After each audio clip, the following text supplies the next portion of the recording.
Hola, ¿qué tal? Bienvenido a un episodio más de este podcast titulado Customer Service versus Customer Experience, basado en el libro del mismo nombre. Mi nombre es Yami Almaguer Gil y estoy súper contenta de que estés aquí, un episodio más. Déjame te digo que hoy vas a presenciar un capítulo, un episodio, mira, ya ando confundiendo los nombres de capítulo, un episodio, wow, súper interesante, porque tenemos al día de hoy un líder de una startup que yo creo que sí la conoces. Entonces, vamos a indagar en toda esta parte de la experiencia del cliente, pero también del cliente interno y del cliente externo, y sobre todo en este tipo de empresas como las startups, que son rapidísimas en su movimiento de todos los tipos, van 3 veces más rápido que una empresa tradicional, y esto se convierte en todo un reto, y creo que lo que vamos a comentar el día de hoy te va a súper interesar, porque nuestro invitado del día de hoy, Carlos, tiene unas experiencias muy buenas que te va a compartir, y que yo misma estaba también súper interesada en conocer más y más acerca de su trayectoria y lo que hace dentro de la startup para brindar experiencias a su cliente externo e interno. Quédate aquí, ahorita comenzamos.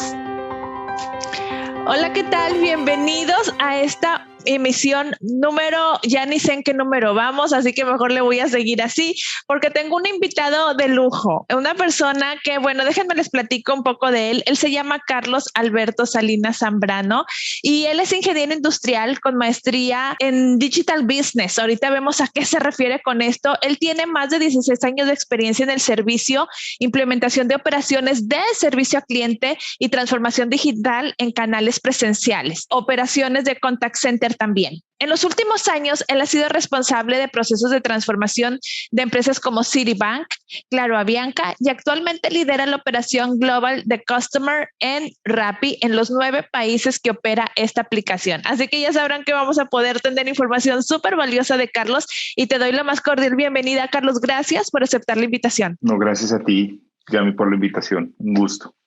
Bueno, pues vamos a empezar así de lleno. Cuéntame, ¿cómo es que llegaste a posicionarte en esta área de Customer Experience?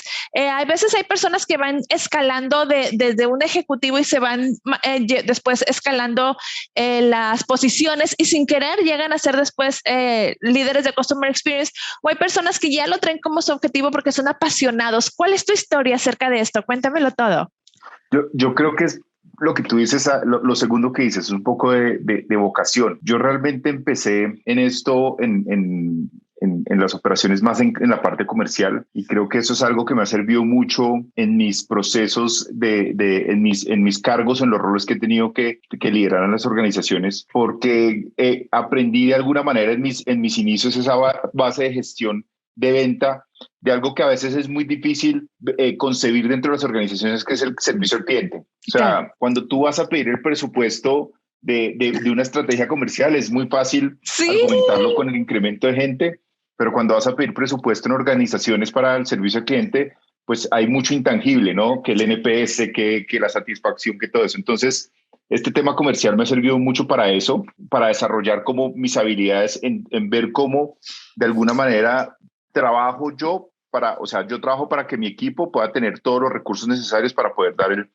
servicio al cliente. Y como te decía al principio, esto es una vocación. Si tú ves un poco la experiencia que he tenido, además me han tocado momentos bastante difíciles en las organizaciones, digamos, momentos difíciles. Trabajé en Citi, como tú mencionas, más en la parte comercial, en Claro, que es una empresa muy grande de las telcos aquí en Colombia, la más grande, responsable como de diseñar y de permear esa estrategia y ese servicio al cliente dentro de una organización que era muy enfocada al crecimiento, ¿no? Entonces era diferente, era un momento diferente porque yo tenía que empujarlo. Paso a una Bianca, que es una organización que nace pensada en servicio, una organización de 100 años, pensaba muy en servicio, donde era muy común o muy encontrarte tú al presidente y a uno de los socios de la aerolínea despachando vuelos a las 5 de la mañana en maletas y todo en los aeropuertos. Es una empresa que vivía el servicio en todos sus niveles, y de aquí llegó a Rappi a construir prácticamente de ceros todo un modelo de estructura de una organización que crece pues 24x en los últimos años. No es una organización que viene creciendo un montón, con unos retos inmensos de cara al servicio, porque normalmente a ti en estas organizaciones te miden versus organizaciones como Avianca. Es que Avianca sí hace esto. Claro, pero tú acá tienes que armar, en Avianca tú vuelas el avión, o sea, te montas al avión y vuelas el avión, en Rappi tú armas el avión volando, ¿no? Ok. O sea, esto va creciendo de una manera impresionante, tú tienes que armar el avión volando. Entonces, nada, pues eso es un reto. Fíjate, híjole, dijiste bastantes cosas y quiero puntualizar en varias de ellas antes de que se me vaya la idea. Primero, voy a empezar por lo último. Dijiste una diferencia muy importante entre una empresa tal como las que mencionaste antes, que a lo mejor son empresas más corporativas en donde armas el avión, y el tipo de startup. Ahorita antes de empezar esta conversación afuera del aire me estabas comentando la diferencia de trabajar en una startup en donde si llevas 2 años trabajando es como si llevaras 10 porque el ritmo va muy rápido. Cuéntanos un poquito más acerca de eso, sobre todo en esta parte que dijiste acá en la startup es armar el avión cuando ya va volando. Algunos puntos para que la audiencia pueda detectar cuál es la diferencia, porque si algunas personas están en la del corporativo o están en un emprendimiento que va muy rápido y cómo manejas estas dos, debe de haber una diferencia tanto de identidad como de actividad. Cuéntame un poquito más de eso. Si tú ves un poco y te hablo un poco lo que vivía en la aerolínea, las aerolíneas hacen, seguramente eso va a cambiar o está cambiando en los tiempos, hacían su planeación a 5 años. O sea, yo recuerdo que nosotros nos sentábamos y hacíamos la planeación 5 años, qué va a pasar en todo, qué va a pasar en la red de rutas, qué va a pasar en toda la estructura y infraestructura de la aerolínea y asimismo en el servicio. O sea, nosotros planeábamos cuál era la proyección en 4 o 5 años del cliente, dónde lo queríamos tener, qué avances tecnológicos queríamos hacer, pero era una planeación mucho más estructurada. Y eso es lo que hacía referencia en que tú te sentabas ya en un avión para volarlo. O sea, tú trabajabas mucho en los procesos de construir. Eso no es malo, ¿cierto? Sobre todo en empresas que tienen una estructura corporativa diferente y tienen unos crecimientos menores a los que tienen estos nuevos negocios que son como rápidos. Eso no es malo, pero desde el otro lado me enseñó a mí, digamos, trabajar en una startup te crea a ti esa habilidad para poder romper ese paradigma que tú tienes desde la concepción del servicio, de que tienes que tener temas súper estructurados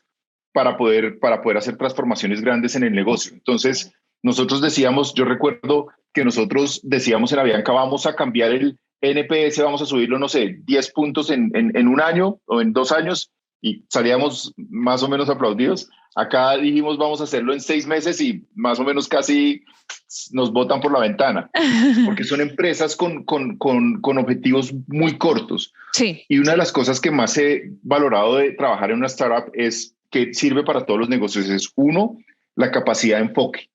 Sí. Nosotros acá no vemos indicadores de NPS cada mes, que como lo hacíamos en Avianca, en los otros negocios uno llegaba, se sentaba cada mes en el comité directivo, explicaba, pero cuando tú lo ves cada mes, estás viendo la foto de hace 3 meses y ya no tienes como algo para cambiar. Acá lo vemos todos los días. Es todos los días. Es un tema de enfoque de todos los días, estar midiendo el indicador para poder hacer transformación. Sí. Si quieres, ahora más adelante te cuento un poco cómo es esa estructura para poder hacer esos procesos de transformación en estos negocios.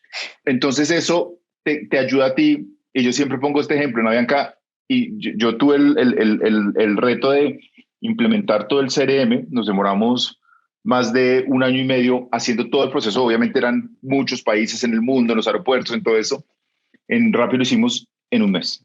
Entonces, es como tú logras crear equipos de trabajo, focos, sprints muy enfocados para lograr una transformación rápida, pues porque estas empresas realmente viven de esa evolución permanente. Claro, ahorita dijiste algo súper importante, que para este tipo de velocidades es el enfoque. ¿Cómo le haces con tu equipo de trabajo? Son personas que tú desde que las contratas escoges a tu equipo con este tipo de perfil en donde vayan muy enfocados. ¿Tiene algo que ver la edad? ¿Tiene algo que ver los estudios? ¿O los puedes entrenar? Cuéntame un poquito para que te pueda dar éxito tu equipo de trabajo y que vaya en la misma dirección, porque te voy a decir algo y no me dejarás mentir. Las empresas, los líderes se quejan de sus equipos de trabajos porque no son rápidos para responder, porque batallan con los tiempos de respuesta, porque se quedan sentados cuando un cliente les pide algo y les dicen, bueno, es que le mandé un mail y no me ha contestado porque es muy lenta cómo va la situación. Y en un nivel corporativo, aún así se llegan a desesperar. Imagínate en este ritmo.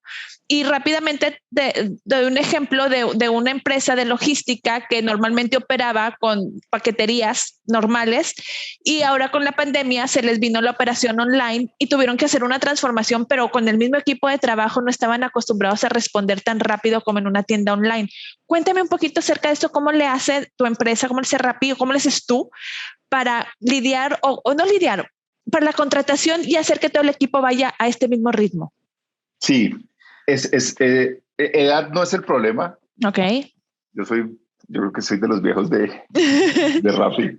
No estoy por encima de la media, pero no vemos eso como una característica particular. Ajá. Pero sí la capacidad como de resiliencia de las personas. O sea, es el tema de nosotros acá tenemos los empleados en general una mentalidad de emprendedores, ¿cierto? Y eso es bien importante.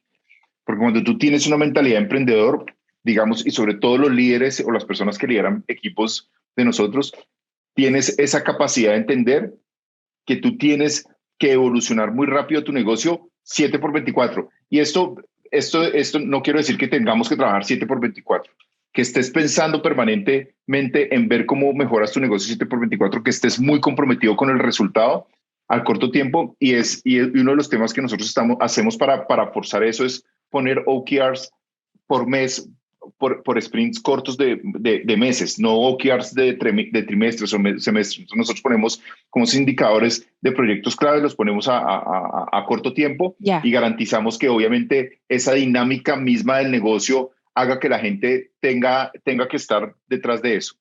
Pero en selección buscamos gente pues que tenga como esa apertura. Yo en lo personal trato de ser muy claro en todos mis procesos de selección y traer gente y contarles un poco como las dos caras, ¿no? O sea, esta empresa, siendo una de las empresas líderes en todo este tema de transformación en Latinoamérica, te abre muchas puertas. Y yo siempre digo a las personas que hace poco leí un tweet que me gustó mucho de Daniel Bilbao que decía, trabajar en una startup es mucho mejor que hacer un MBA. Yo coincido con eso. Yo coincido porque aquí tú trabajas en muchos frentes, trabajas en muchas líneas de negocio que tú normalmente en la práctica moverte de un área a otra en una empresa tradicional es mucho más difícil, sí, ¿cierto? Pero pues yo trato de ser muy honesto con la gente y trato de entender un poco cuál es ese motivador que tiene la gente para lograr ese objetivo. Pero hay una cosa importante, hablando un poco del servicio, ¿no? Es muy importante encontrar gente con empatía en este tipo de procesos. Y te lo voy a decir en un ejemplo personal que a mí alguna vez me marcó mucho. Yo me acuerdo que cuando hice el proceso para Bianca, eso fue con un headhunter y estaba compitiendo con gente súper calificada, con vicepresidentes de otras compañías, con gente súper calificada. Y yo la verdad, pues me tengo confianza, pero pues también era un poco realista, ¿no? De que venía de una empresa que no era reconocida como una empresa líder en servicio, porque las telcos no son reconocidas como las empresas líderes, pero un poco por el momento en que las telcos estaban viviendo en ese crecimiento exponencial. Entonces yo me tenía confianza, pero pues también era claro que la competencia en otras empresas, había gente que estaba compitiendo en empresas que eran mucho más reconocidas y habían que era muy cuidadoso en eso, o sea, era muy cuidadoso en traer gente capaz de movilizar el negocio. Sí. Después de que quedé en Avianca, historia corta, le pregunto al jefe que me seleccionó, ¿usted por qué me escogió a mí? O sea, si había otras personas que seguramente tenían, me dijo por dos cosas, obviamente por tres cosas, por tu capacidad de manejar negocios, porque pues la verdad yo he manejado negocios de muy alto impacto en Claro. Tuvimos 3.500 personas en call center, en Avianca tuvimos más de 3.000 personas en los call center, hoy tenemos más de 3.500 personas en Rappi. Entonces siempre me ha tocado como esos negocios de dimensiones, de manejar proveedores, de manejar todo eso. Eso le pareció, pero mismo por dos detalles más, por cómo trataste a mi secretaria y por cómo trataste a la señora que nos trajo el café. Wow. Y yo creo que eso es muy poderoso en lo que yo busco en mis entrevistas. Yo normalmente en mis entrevistas finales, que trata siempre de hacer como que el equipo haga todo el proceso o para mi equipo directo, trato de hacer una conversación donde busco conexión con la persona, pero buscando esa conexión de esa empatía, sí, que creo que es muy importante en las personas del servicio. Entonces, porque esto tú lo dijiste en la primera pregunta, esto es vocación, ¿cierto? Y lo hablábamos antes de empezar, que tú me preguntabas, ¿trabajas sábado y domingo? Toda la vida. O sea, si uno está en servicio, uno tiene que entender que esa vocación es estar disponible siempre. Es correcto. Entonces, eso busco. Wow, me encantó. Nos has dejado unos puntos súper importantes. Ahora, sobre aquí en esta parte de que todas las empresas batallan con esta parte, la parte del equipo de trabajo, para que vayan al mismo ritmo.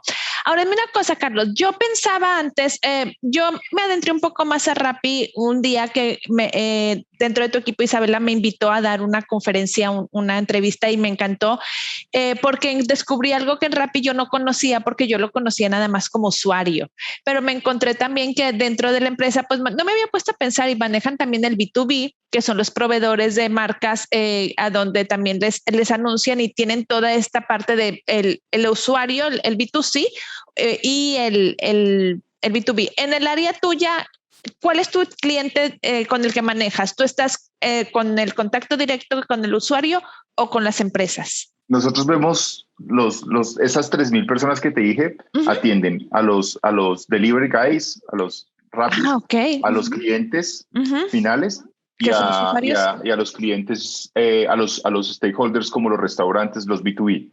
Atendemos todo. También al cliente interno.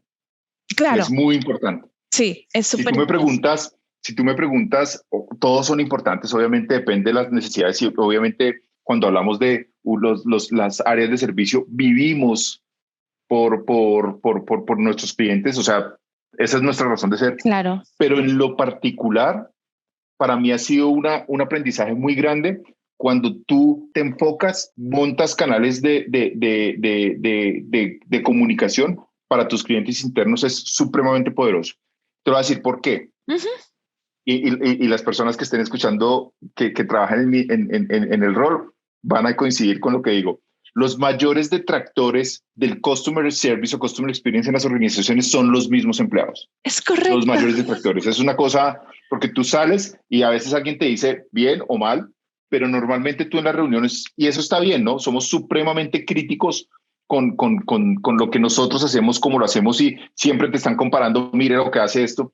Entonces, yo en las empresas donde he estado siempre he trabajado mucho en crear esos canales donde las personas, puedan ser esos líderes de servicio. Nosotros, por ejemplo, aquí creamos un canal para que la gente, cuando tenga un problema, un cliente, tenga un equipo detrás 7x24 apoyándolo para resolverle al cliente en tiempo real y no es eso tiene dos enfoques fuertes, ¿no? Uno, la gente no se desliga del customer service, o sea, los empleados de Rappi no se desligan del customer service, sino viven día a día lo que le duele al cliente, aunque ellos directamente no lo solucionen, pues si están, pues pucha, mire que es que tenemos este problema, está mostrándonos mal esta promoción o tenemos este problema en distribución en este lado, o sea, ellos viven eso y eso hace que la sensibilidad y la conciencia del servicio en las organizaciones sea muy grande. Entonces, eso me ha servido, también lo monté en Avianca, en Claro también teníamos algo parecido, pero un poco lo que busca eso, la aspiración de nosotros es lograr sumar gente a la solución y no al problema. Entonces, atendemos los tres focos, pero siempre se habla como el B2B, siempre se habla del B2C, poco se habla de los empleados. Sí. Creo que hay que entender todo eso como un todo.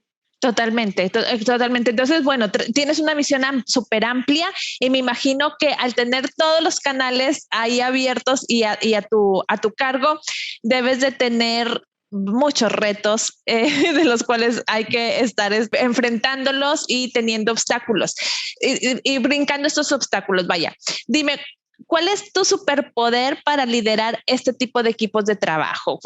¿Qué consideras que es lo que te ha dado éxito hasta ahorita?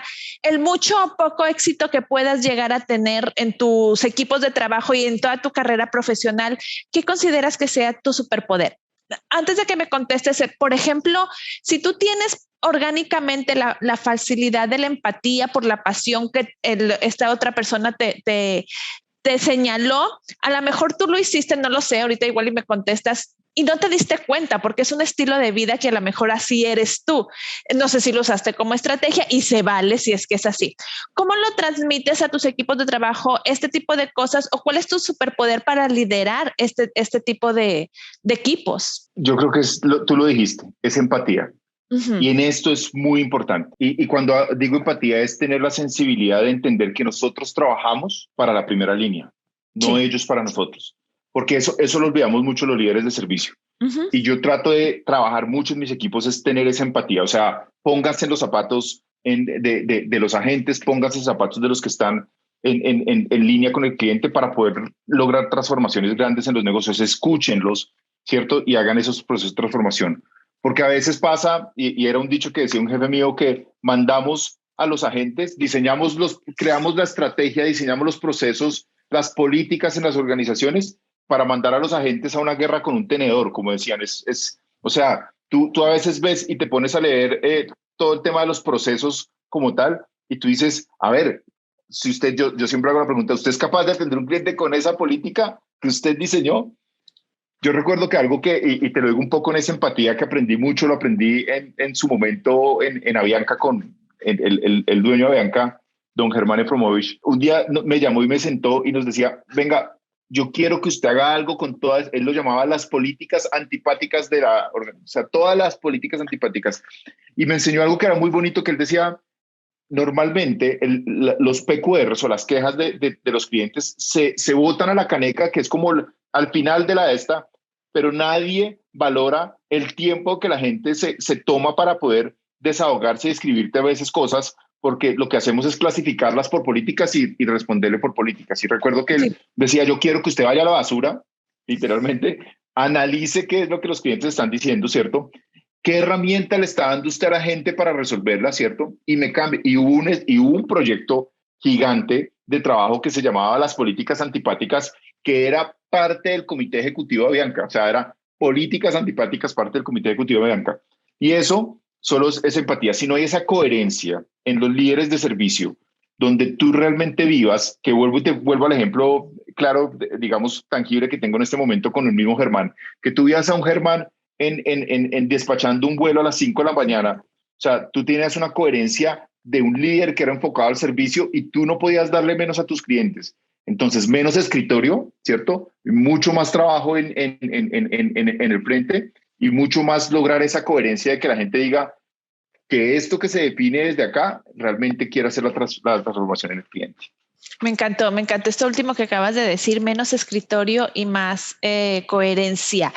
Hay aquí un punto que ahorita se me viene a la mente destacar. Bueno, yo menciono muy seguido, incluso lo tengo escrito en el libro, de tal director, tal colaborador. Creo que la figura de líder representa vaya, el equipo es el espejo de líder. Entonces, sin tratar de que el líder esté operando, porque si no deja de dirigir, pero sí menos escritorio y más supervisión directa, ¿no? Ahora, dime una cosa, Carlos. ¿Tienes alguna táctica? Ahorita, por ejemplo, de transmitir la empatía y todo esto, ¿tienes alguna táctica o simplemente te sientas con ellos a hablar determinado número de días a la semana de esto? ¿Tienes algún programa de capacitación? ¿Tienes algún programa de vénganse equipo, vamos a hacer cosas vivenciales? ¿Cómo haces? Porque también me encuentro que hoy me dicen, oye, a mis ya les dije y no lo hacen. Entonces, ¿cómo le hace un líder como tú para... ¿Lo traes, todo lo transmites? ¿Simplemente se los dices o tienes una estrategia de vamos a juntarnos o les voy a invitar una sesión de café, una sesión de playful, algo para poder transmitirlo y que realmente ellos se monten vamos a decir, a esta empatía, ahorita que estamos hablando de empatía? Mira, nosotros en Rappi, y eso es un poco de la dinámica del negocio que yo admiro mucho, para poder lograr ese proceso de transformación grande, y te lo cuento desde la experiencia, porque seguramente hay muchas prácticas en el día a día donde yo voy a la operación, hablo, y creo que eso lo hacen los líderes, pero este en particular creo que ha sido un proceso transformador, y nosotros encontramos que la única manera para poder transformar el negocio era tener esa obsesión real por entender qué estaba pasando en el negocio. Entonces empezamos a hacer como varias muestras, qué pasaba en redes sociales, qué pasaba en diferentes, pero una de las cosas que empezamos a hacer era coger los detractores, ¿cierto? Los promotores y los detractores, pero sobre todo los detractores, y hacer esa medición de detractores diaria. Okay. O sea, nosotros cada hora, o sea, ojalá diaria hacemos la reunión con los equipos, pero cada hora se mide cuáles fueron los detractores que hubo en esa muestra de la última hora, entender cuáles fueron los atributos, porque muchas veces los atributos pueden ser una política mal diseñada, un tema particular que está pasando en el negocio, pero entender eso, clasificarlo y accionar, pero accionar en tiempo real con los agentes, porque tú tocas un punto válido. Seguramente para una empresa que tenga 10 colaboradores en el plan de servicio, la mejor metodología es sentarse, hablar con ellos, contarle qué dicen los clientes, hablar de los PQRs, hacer un comité un poco de cliente informal diario, pero que donde haya esa sensibilidad, que no se vuelva algo cartonado, sino que haya esa sensibilidad. Nosotros, por ejemplo, en Avianca invitábamos a clientes al comité directivo, a clientes. Se sentaban en el comité directivo y nos daban. Pero acá en Rappi tú tienes que movilizar 3.500. ¿Sí? O sea, no es un tema de cómo me encuentro con un par de personas y hago transformación, sino movilizar 3.500. Entonces, cogemos esto de los detractores, analizamos qué es de políticas, qué es de compensación, qué es de proceso y qué es de agente. Y mira, Yami, lo más impresionante es que la transformación más grande de lo que nosotros hemos hecho no fue montar el WhatsApp necesariamente, o sea, no fue hacer unos temas de tecnología que son importantes, son la estructura, fue trabajar en los equipos de la primera línea, fue encontrar que habrían personas, digamos, en unos cuartiles de satisfacción y ver cómo hacíamos para potencializar los del cuartil 1 y a los del cuartil 4, cómo los llevábamos al otro cuartil. Pero eso con una metodología diaria y bajar a los supervisores de las operaciones, a todo eso, con operaciones que tenemos distribuidas en diferentes aliados en diferentes países. Entonces, esa metodología es la que nos ha ayudado mucho como a empezar a generar esa sensibilidad. Y una cosa que yo creo mucho que poca gente en servicio hace es el contenido. Muy importante esto, Yami. La gente normalmente se equivoca mucho en el contenido con el que capacita, tú lo dijiste ahorita, con el que informa a los agentes sobre lo que hace estas mejores prácticas.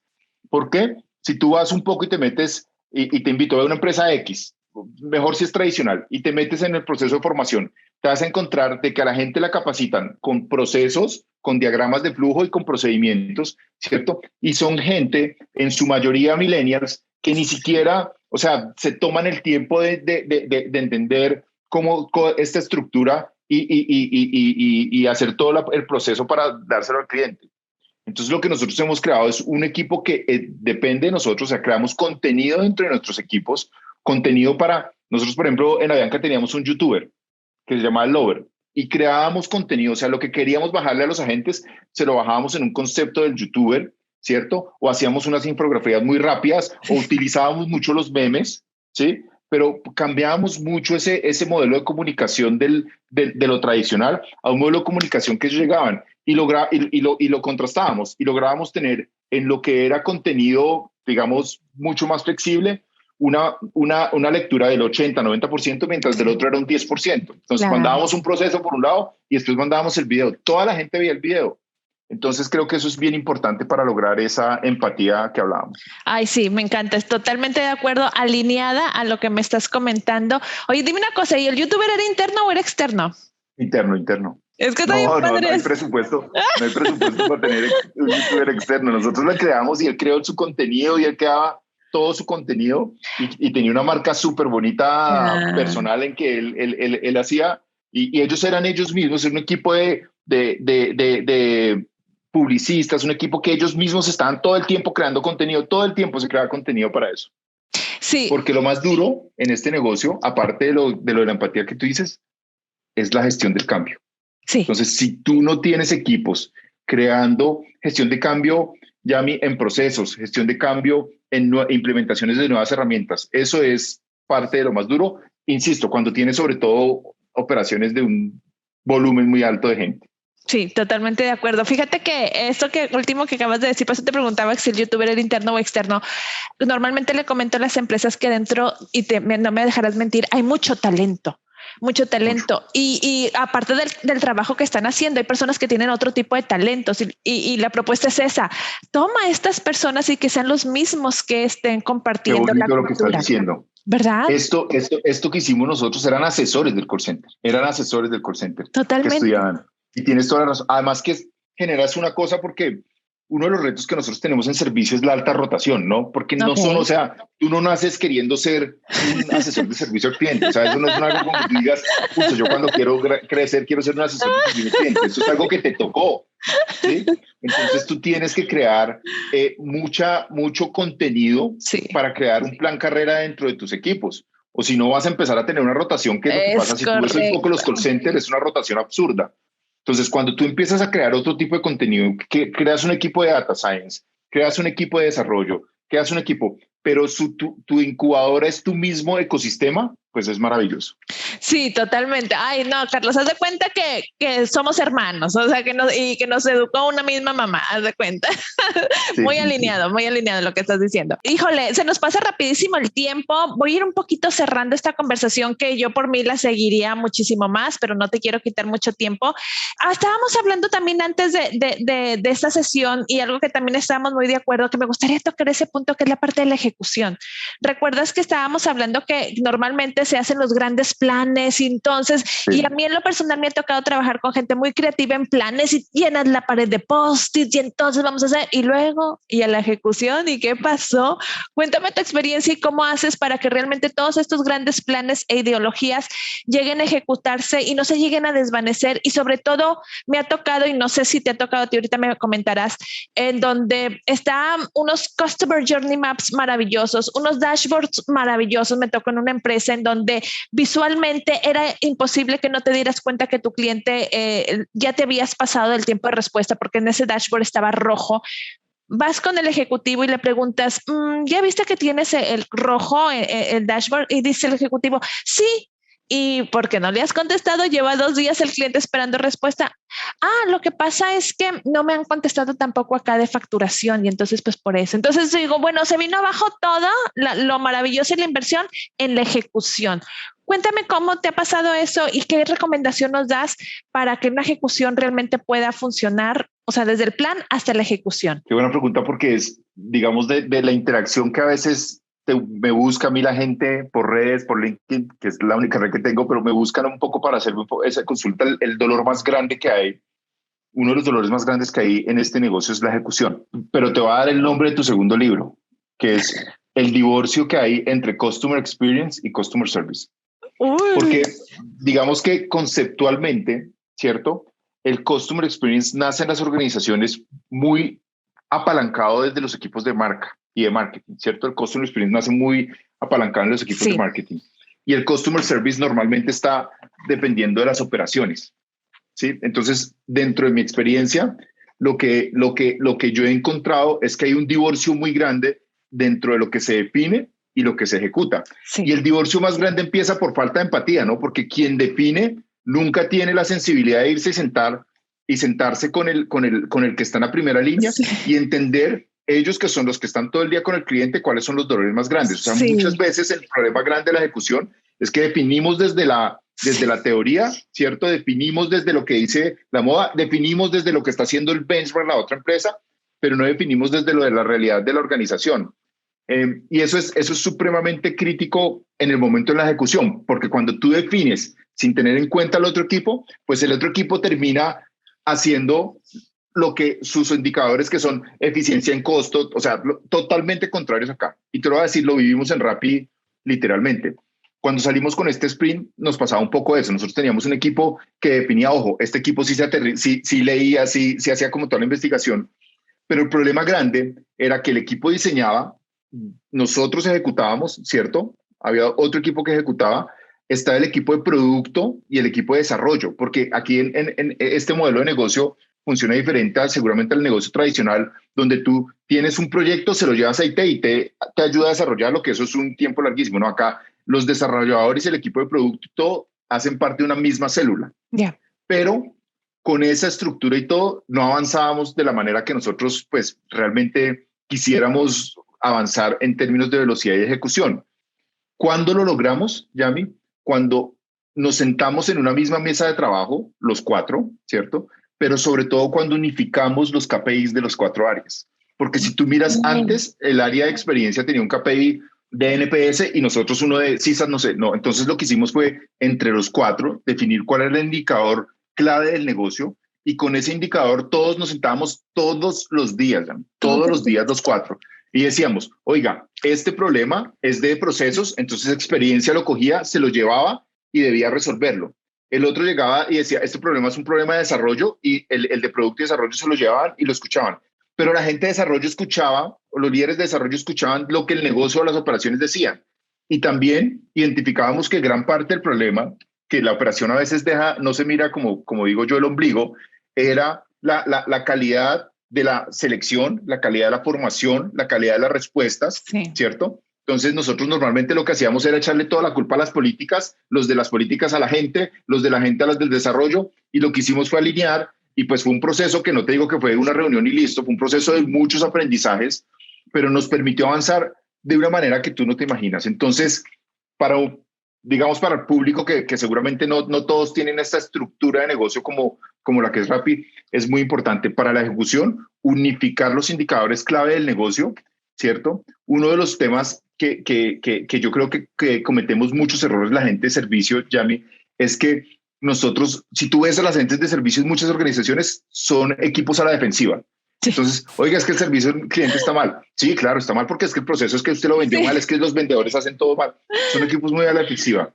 Yo creo, y eso fue tu primera pregunta, que dentro de las cosas que me ha llegado a ayudarme a posicionar, es que tengo una habilidad muy fuerte en mi 360. O sea, yo entendí que todas las áreas trabajan para nosotros, ¿cierto? O sea, el que el de facturación lo haga bien es un buen, pero si tú vas solo al de facturación a ponerle los problemas y no le das el contexto y no lo metes en la película y no lo haces parte de la gestión del cambio, pues tus proyectos no avanzan porque te pasa lo que tú dices. Oiga, es que el de facturación no me ha respondido. Sí. Pues el de facturación ni nunca le metiste ese indicador, ni nunca le contaste cuál era el problema del cliente, ni nunca. Pero cuando lo sientas en la misma mesa, eso hacen problemas de transformación grandes. Ay, no, bueno, pues, Carlos, me tienes maravillada porque haz de cuenta que me lees mi mente, me le estás leyendo mi mente en mis contenidos, totalmente estás dando un doble clic a lo que comparto diariamente y me encanta, me encanta. Híjole, y de hecho parte de lo que estamos hablando ahorita es contenido del segundo libro que ya estoy a la mitad,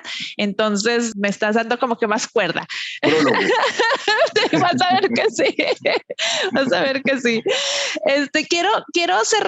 Bueno, nada más para cerrar con esta idea que acabas de decir, completamente de acuerdo, la unificación de los KPIs y sentarnos todos en una misma mesa. Haces esto que acabas de explicar, haz de cuenta que le diste doble clic a una de las frases que utilizo muchísimo también, que el servicio y la experiencia del cliente no es responsabilidad ni de una persona ni de un departamento, es de toda la compañía. Hago mucho hincapié en monten a la mesa servicio a clientes, porque a veces me lo dejan afuera y se unen todos y hacen las estrategias y servicio a clientes, quién sabe, o sea, después vienen y le avisan cuando debería ser al revés, y pienso que el servicio a clientes es ahí el semillero y todos deben estar alrededor de servicio a clientes. Cuéntame. ¿Me dejas complementar eso que estás diciendo, que como dices tú, súper alineados en el tema? Es, ojo, y me lo pregunta mucho la gente, y más en la nueva realidad, ¿no? Porque hablamos mucho del cliché de transformación digital, hablamos mucho de esto, pero ojo, las empresas tienen que entender que la transformación digital, ¿sí? El eje es que es customer centric, sí. ¿Cierto? Entonces, si tú ves hoy en las startups o en los negocios, el rol de la persona de experiencia es muy relevante dentro del equipo directivo de estos negocios, sí, versus lo que tienen muchas veces los negocios tradicionales y no está mal, o sea, ojo, porque no quiero sonar, pero normalmente tú ves que el de experiencia le reporta al comercial. Escucha, sí. Yo viví eso. Y el comercial piensa el 500% en ventas y te voltea a mirar cuando tú traes algo de crecimiento neto. El resto no te voltean a mirar para nada. Y creo que es bien importante la relevancia que le dan a las organizaciones a este tema de estructura. Tú lo has dicho. Carlos, eso es coherencia, ¿no? Leíste mi libro, estoy segura. Te das cuenta renombrando todo. Te falta leerlo, se me hace, ¿no? Pero porque nombraste algo que yo hago una propuesta ahí. Tiene que haber un CXO, así como un CFO, un CIO. Total. Tiene que haber un CXO. Un CXO, líder de alto nivel de experiencia del cliente que reporte directamente a dueño o a dirección. Tiene que estar en la plantilla directiva y siempre me lo dejan dependiendo de comercial, total, dependiendo de materiales. ¿Pero sabes por qué? ¿Sabes por qué? Para los que están escuchando, porque nosotros cometemos el error de pararnos en indicadores románticos. Sí. El NPS es un indicador romántico. Sí. La satisfacción es un indicador romántico. Sí. Y ojo, son indicadores que tienen mucho impacto en el negocio, pero tú tienes como líder de experiencia o de negocio, tienes que meterte en los indicadores clave del negocio. A los negocios lo que les importa es la recompra, Totalmente. ¿cierto? El disminuir el churn. O sea, hay indicadores que son muy estratégicos que nosotros no los ponemos como indicadores clave y por eso cuando tenemos un indicador romántico, pues la gente como que, por eso es tan difícil a veces ya ir a una organización y decirle necesito presupuesto. Sí. ¿Qué va a hacer? Voy a mejorar 10 puntos en el NPS. Sí. O sea, ¿esto cómo le pega a mis finanzas? Sí. Es difícil, pero tú tienes un punto súper válido que es eso y sobre todo que las organizaciones, normalmente las tradicionales cometen mucho más esos errores, hacen un proceso, definen un producto, sacan un producto y cuéntale al de experiencia, cuéntale al de servicio, porque ni siquiera experiencia hay. Sí. Entonces eso es importante. Totalmente de acuerdo. Bueno, no, me dejas sin palabras. Voy a cerrar con una pregunta y creo que me la acabas de contestar, así que te voy a hacer dos entonces. Una me la acabas de contestar es, ¿un buen servicio a clientes vende? Es la primera pregunta. Y la segunda pregunta es, dame un ejemplo específico en donde ¿cómo das de un salto de un servicio a una experiencia? ¿Qué es dar un servicio y qué es dar una experiencia? Para cerrar con estas dos preguntas que voy a contestarte la segunda primero. Sí. El cambio de servicio a una experiencia es pasar de ser reactivo a ser proactivo.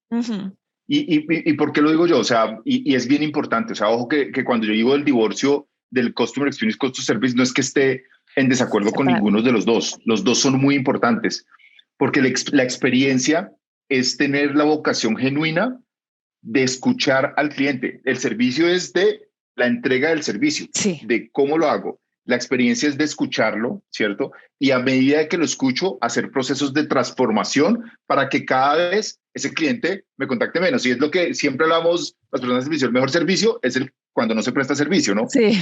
Y ese es mucho el rol del equipo de experiencia. Aquí, por ejemplo, se persigue mucho el equipo de experiencia persigue mucho en cuántas veces el cliente tiene que contactarnos por un pedido y logramos con todo este stream bajarlo en un 60%. Entonces es como se vuelve uno obsesivo con dar ese tema de servicio. Y para contestar la primera pregunta hay muchísima teoría sobre el tema, ¿sí? Pero es lo que yo te decía, es una lógica básica. O sea, el cliente siente que tú logras atenderlo de una manera eficiente y se queda. Y las empresas digitales estamos entendiendo mucho la importancia de eso, porque pues cada día nacen nuevas empresas de última milla. Por ejemplo, lo que nosotros hacemos, nosotros tenemos que diferenciarnos en ellos, en el producto, que somos Rappi, una super app que tenemos multiverticales, desde tu restaurante hasta Turbo, que ahora entregamos en menos de 10 minutos nuestros pedidos. O sea, el producto es importante, pero también en cómo reaccionamos cuando las cosas no pasan bien. Vende seguro más. Excelentes statements para cerrar esta plática, esta entrevista. Carlos, ¿en dónde te encuentra la gente en LinkedIn? Si quieres saber un poco más de ti, si quiere contactarte, sí. ¿Cómo estás en LinkedIn? Es Carlos Alberto Salinas, creo. Te lo voy a poner para que lo pongas. Sí, lo voy a poner, ahí lo voy a poner de liga. Encantado de, sobre todo que sé que a veces dejamos como muchos temas en 10,000 pies. Sí. Y hay gente que necesita bajar un tema en particular. En la medida posible, como lo pueda hacer, con mucho gusto, encantado en ir creando como esa nueva conciencia del servicio en Latinoamérica. Excelente, Carlos. Muchísimas gracias por aceptar la entrevista. Gracias por platicar conmigo acerca de este tema. Creo que hay mucha, no creo, lo tengo comprobado, hay mucha hambre de conocer estrategias. Seguro. Todas las empresas lo necesitamos porque siempre que tienes clientes, siempre hay un servicio que ofrecer. Muchísimas gracias, Carlos. Muchísimas gracias. Un mensaje final. Sí, claro, adelante. Sí. Enfocados, o sea, el servicio es gente y tecnología, pero mi recomendación es sobre todo la gente. Es quien hace la diferencia. La tecnología te habilita, pero sí, es gente lo que hace la diferencia. Excelente, me encanta y totalmente de acuerdo contigo. Gracias por cerrar con esto. Muchísimas gracias a todos. Hasta luego. Bye.